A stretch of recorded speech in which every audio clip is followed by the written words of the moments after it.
Ooh, I'm scared. I'm shaking in my boots. Let's break this down with the Bible. The book you don't read, and with common sense.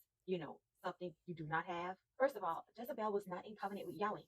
She was a Phoenician princess raised serving Baal, Yahweh's brother. You'll know that if you read. She had no obligation to live by the laws of a God that she was not in relationship with.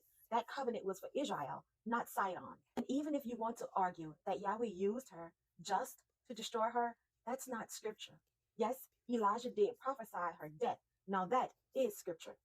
The same God you are speaking of used other royal people like Nebuchadnezzar, Cyrus, and Pharaoh to fulfill its plan. These were all foreigners outside of Yahweh's covenant. So here's my question for you. Why are you so confident that your God is ready to destroy me? This is what bothers me the most. The way people yell, Jezebel to black women has nothing to do with Baal or Yahweh. That label was used during slavery and Jim Crow to paint black women as evil, over-sexualized, manipulative demons.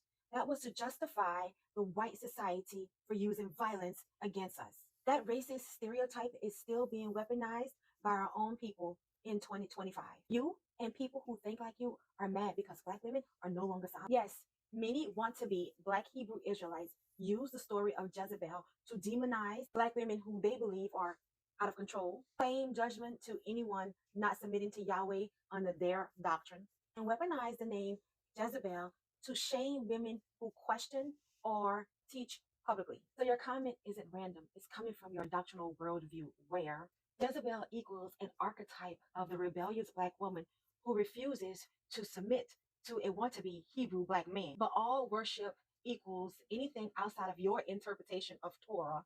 And threats of destruction are common because you believe that Yahweh will destroy people you can't control or have submit to you.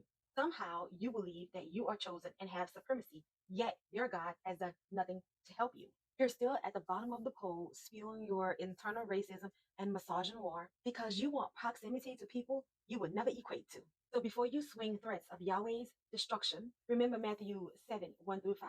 The same judgment you use on others, it will be used on you. You're the one that needs to be careful because the same God of Abraham, Isaac, and Jacob also deals with self-righteousness and false witness.